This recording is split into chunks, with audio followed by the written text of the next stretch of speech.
Salut à tous, ici le Playmaker. Aujourd'hui revue des épisodes 43, 44 et 45 de Cyber King. Alors oui, j'avais dit que je ferais une revue des épisodes 43 et 44, seulement voilà. La vidéo était trop courte au final, donc j'ai attendu un épisode de plus pour que la vidéo soit un peu plus longue. Plus que 2 minutes, 3 minutes.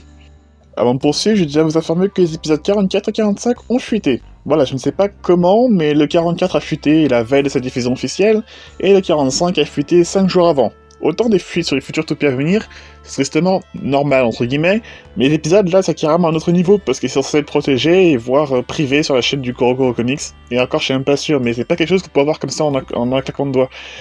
Donc évidemment j'ai pas regardé les épisodes avant le vendredi, mais même si Cyber King est une série que j'apprécie pas forcément, ben je respecte même le travail de ceux qui fournissent la série, donc voilà. Enfin bref, les épisodes. Épisode 43. Les frères Asahi s'entraînent et nous font un rapide résumé de l'épisode précédent, et tombe par hasard sur une discussion entre Lane et Shu, et on apprend un peu plus sur les motivations de Lane.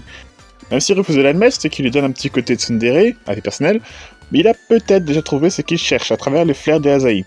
Le truc c'est qu'on n'a pas trop d'interaction entre ces trois-là, donc il faudra attendre leur prochain combat pour voir ce qu'il en est, en gros la finale.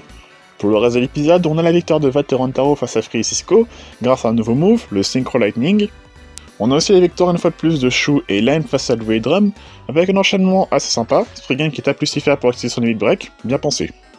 Pour l'épisode 44, Hikaru et Hyuga s'entraînent sur un nouveau coup spécial en duo, avec quelques difficultés sous l'œil avisé de Wakiya, qui précise que les deux n'arrivent toujours pas à contrôler leur puissance.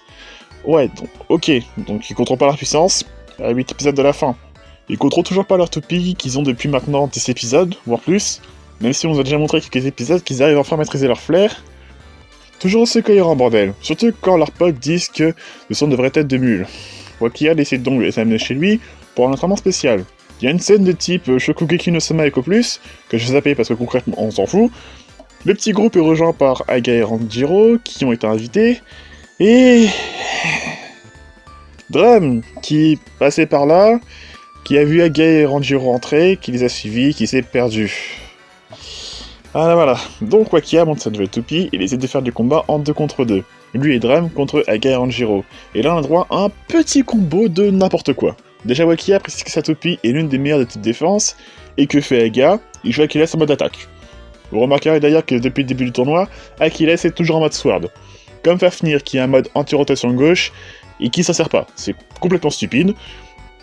Et j'ai aussi à faire remarquer que nous n'avons toujours pas parlé de l'animé des drivers de Burn et Volcano. On a Drum qui a cramé ses neurones et qui décide de se retourner contre Wakiya. Bah allez, c'est la fête, hein, et ensuite Wakiya qui arrive sans difficulté à repousser et éjecter 3 coups spéciaux en même temps. Donc concrètement, il est aussi puissant qu'un Jump Blader, mais il ne fait pas de tournoi. C'est dommage. Et à la fin de l'épisode, la leçon qu'il enseigne à Asahi, c'est qu'ils doivent arrêter de se prendre la tête, à savoir s'ils vont gagner ou pas, et de se donner à fond pendant le combat, chose que leur a déjà dit Rantaro, ce qui rend cet épisode complètement inutile, à part évidemment faire de la pub pour une nouvelle toupie, dont on ne voit pas l'avatar d'ailleurs. Ouais, c'est qu'un détail, mais une nouvelle toupie du Wakiya n'a pas d'avatar. Et puis, vu le vide de certains épisodes, s'ils ont pris le temps de gratter un épisode à la fin pour faire de la pub pour sa toupie, ils auraient pu mettre Desaizer et Diabolos sans aucun problème dans la série. Voilà, c'est personnel, mais on aurait pu avoir Holo Desaizer, Abyss Diabolos et Death Diabolos dans l'animé, vu certains épisodes totalement useless. Donc, la toupie phare de l'épisode est Jet Wyvern Around Just One Defense, de type défense à rotation droite, évolution directe de Tornado Wyvern. Déjà bon pour à noter, Jet sort en booster, ce qui la rend très facile d'accès. Contrairement à Tornado qui était une toupie rare de random booster, dont je raconte pas les prix même à l'époque, et qui n'a eu que 2 recolors, celle du God Customize 7 et un B00.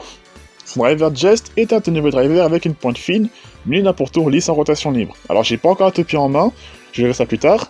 J'ai vu pas mal de gens se plaindre de cette pièce, mais je suis sûr qu'il y a moyen de faire des trucs sympas avec. Pour le disque, on retrouve Around, qui fait sa première apparition dans l'animé. Si vous suivez mes vidéos, ce disque ne vous est pas inconnu puisqu'il apparaît souvent dans mes vidéos combo test, et qui est sorti initialement dans le Random Booster de Flare Dragon.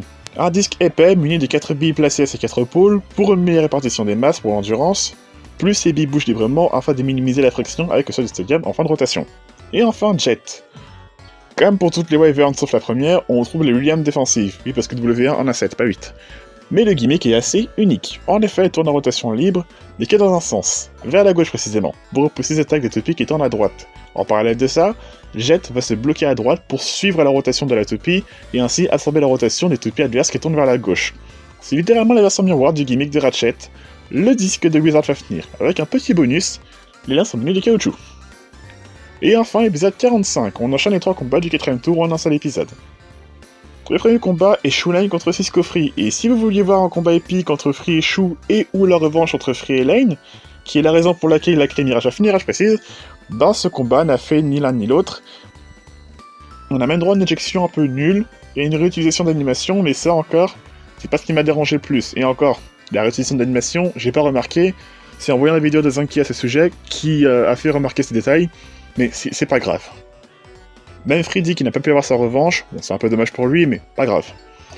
Le deuxième combat, qui est le seul combat complet de l'épisode d'ailleurs, oppose Aiga et Ranjiro à Vat et Rantaro. Outre le fait qu'Aiga et Ranjiro ont gagné comme je l'avais espéré, ou qu'on a réussi à esquiver une confrontation directe entre Vat et Aiga, c'est pour moi l'un des meilleurs combats de ce tournoi. La stratégie utilisée par Ranjiro était bien pensée et assez surprenante, et en passant à Sonori se sont soudainement souvenus qu'il voulait pas de son frère. C'est l'objectif qu'il y avait depuis Cho Z, pas trop tôt. En maintenant sa Ragnarok au centre du Stamplate, il va faire évoluer son Super Tornado en Hyper Tornado. Une tornade plus grosse quoi. La toupie de son frère va être reportée dans les airs, et Achilles va se servir de cette tornade pour frapper Ragnarok, avant de poursuivre avec Valkyrie lors de l'atterrissage et l'éjecter. Grave stylé, ça m'a vaguement rappelé le combat entre Pikachu et Megaligator dans Pokémon Soleil et Lune, pour ceux qui l'ont vu. Et aussi je vois des gens débattre sur internet, un peu partout, pour savoir qui est plus fort entre Vat et Aiga désormais. Personnellement, j'en ai plus rien à faire de ce détail.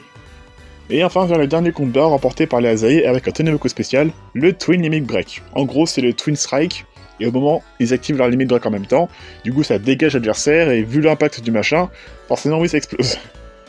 Du coup on arrive au dernier tour, et il nous reste 3 combats. Dremlouis contre Aiga Ranjiro, les Asahi contre Cisco Free, et Shu Lane contre Vat et Rantaro.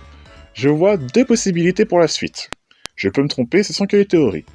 Dans les 2 cas, selon moi, les Asahi et la Team Inouï Drum vont gagner leur combat. Pour le dernier combat de Shu et Lane, soit ils gagnent et on a un classement qui ressemble à ça, soit ils perdent et ça nous donnerait ceci comme classement. De ce fait, il y aurait une égalité et faudrait départager pour celui qui ira en finale. Et les Asahi gagneraient contre Vat et Rantaro, comme ça ils auront leur revanche contre eux, et tout comme Lane, au Legend Festival, ils auront battu tous les Legend Bladers. Ce qui est un peu l'objectif de la série quand même. Je suis ok avec les 2 possibilités, à voir. Là par contre je suis un peu moins ok, c'est la preview. Alors pour ceux qui n'ont pas regardé la saison 4, j'apporterai plus de détails pour l'épisode 46, mais effectivement on revoit le Rainbow Turbo. Alors, ça c'est une forme de résonance, et la résonance Super King, ils en ont pas parlé, ne serait-ce qu'une seule fois. Ah si, pardon, ils en ont parlé épisode 7, et sans compter le flair qui concerne que les 3 nouveaux personnages, on n'en a jamais parlé de résonance ni d'hyperflux pour les légendes. Et le voir apparaître comme ça sans explication, sachant que quoi qu'il arrive, Dram et Louis n'ont aucune chance d'avoir finale, c'est une fois plus un combat pour faire joli. Sauf que si tu mets de la chantilly et des paillettes sur de la merde, ça reste de la merde. Y a pas que ça qui m'a rendu fou, mais j'en parlerai en détail pour la prochaine review. Ça c'est à présent terminé, on se retrouve pour une prochaine vidéo, n'hésitez pas à commenter et donner vos avis sur les épisodes, peut-être que d'ici là on aura des informations sur la saison 6, mais je te tiendrai au courant. N'hésitez pas aussi à checker de temps en temps l'onglet communauté, je mets souvent les informations sur les vidéos à venir, ça peut toujours servir. Ceci dit, c'était Playmaker, et je vous dis à la prochaine.